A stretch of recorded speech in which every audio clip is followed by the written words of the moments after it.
Infolise, la solution de gestion et de facturation pour les TPE-PME présente. Sud Radio, c'est bon à savoir. Il est 6h48, soyez les bienvenus si vous nous rejoignez. Sud Radio, c'est bon à savoir. Et cette question, tenez, où aurons-nous des sapins pour Noël? Question posée alors qu'un foyer de nématodes du pin a été détecté dans les Landes du côté de Seignos. C'est une première en France. Bonjour Antoine Damécourt. Bonjour. Et merci d'être avec nous ce matin sur Sud Radio. Vous êtes le président de FranSilva, la fédération des syndicats de forestiers privés de France. Expliquez-nous tout d'abord, c'est quoi exactement cette nématode du pin?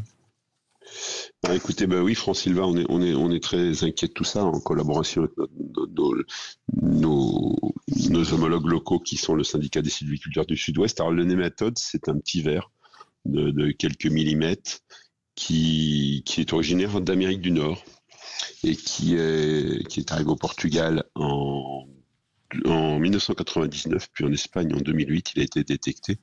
Et là, ce mois-ci, on l'a trouvé dans les Landes de Gascogne, autour de Seignos. Vous l'avez dit, vous êtes inquiet. Pourquoi faut-il s'inquiéter de ce ver, de cette nématode du pin ?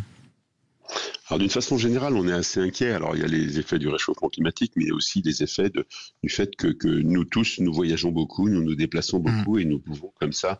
Ça a été la calarose sur le frêne, qui est un champignon qui venait d'Asie. Il y a différents parasites sur nos forêts françaises. Le nématode, c'est plutôt sur les résineux.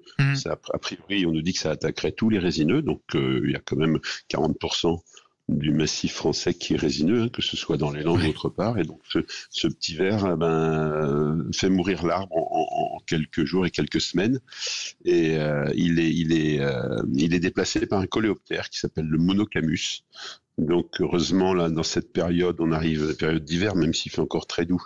Donc ça nous laisse peut-être un petit peu de temps pour agir, mais c'est une catastrophe parce que si on le laisse proliférer, ça peut être tous les résineux qui soient touchés. Donc voilà. L'urgence, c'est de stopper le plus rapidement possible la prolifération de ce parasite. C'est quoi les méthodes employées aujourd'hui pour éviter qu'il ne se propage au reste de la France? Est-ce que les pouvoirs publics ont pris la mesure de ce qui se passait véritablement? Alors oui, les méthodes, ça n'est pas que les pouvoirs publics, c'est aussi nous, FranSilva, puisqu'on est la seule fédération de syndicats de propriétaires forestiers, et avec tous les partenaires de la filière, parce que ça va impacter des pépiniéristes dans la zone, ça impacte les scieries, ça impacte... Voilà, donc il faut faire très attention, surtout le transport du bois. Aujourd'hui, il faut faire très attention de ne pas transporter des bois, parce que c'est comme ça qu'on risque de le faire se propager. Donc là, dans un premier temps, à l'endroit où il a été trouvé, il y a un rayon de 500 mètres autour des arbres touchés, qui va être probablement abattu. Les pouvoirs publics sont en train de regarder sous quelle forme il faut faire ça, abattu et détruit. Et puis après, il y a un rayon de 20 km autour, donc 20 km autour.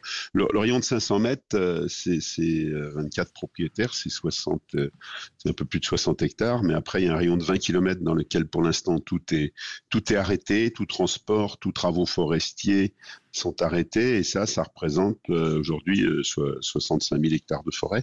Donc c'est assez dramatique pour toute la filière dans les Landes de Gascogne aujourd'hui, mais il faut le faire. Conséquences terribles effectivement pour tous ces professionnels, mais on n'a pas le choix, quoi.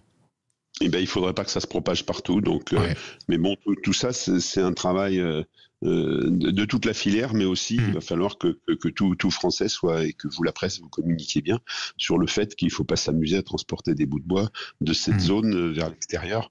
Mais bon, si on l'a trouvé, c'est parce que sur tous ces problèmes sanitaires, forêt française, avec les pouvoirs publics, on est très organisé pour surveiller.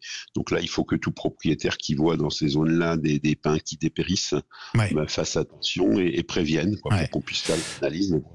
Dans quelle mesure ça se propage. Antoine Damécourt, on est à un mois et demi de Noël. Ce parasite, il s'attaque aux conifères. Est-ce qu'on est sûr qu'on aura bien des sapins pour Noël? C'est aussi la question qu'on peut se poser à vous entendre. Alors Alors je pense qu'il faut absolument prendre des sapins et pas des sapins en plastique.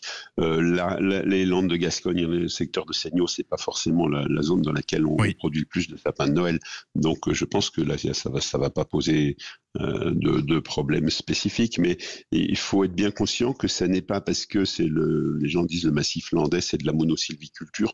Non, cette région en plus des Landes est la région dans laquelle il y a du chêne liège, il y a du chêne pédonculé. C'est plutôt une zone dans laquelle les peuplements sont diversifiés. Et puis on le voit sur les autres parasites, ça n'arrive pas que sur les résineux, il y a des parasites sur les feuillus et pas que sur les peuplements réguliers. Donc voilà, il faut... Donc grande vigilance, en tout cas je précise pour ceux qui se poseraient la question que la nématode du pin n'a pas de conséquences en termes de santé pour les êtres humains. Voilà.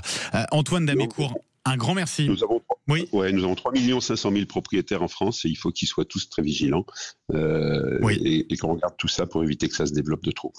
Merci beaucoup Antoine Damécourt d'avoir été avec nous ce matin sur Sud Radio. Je rappelle que vous êtes le président de France Sylva. Merci et très belle journée à vous.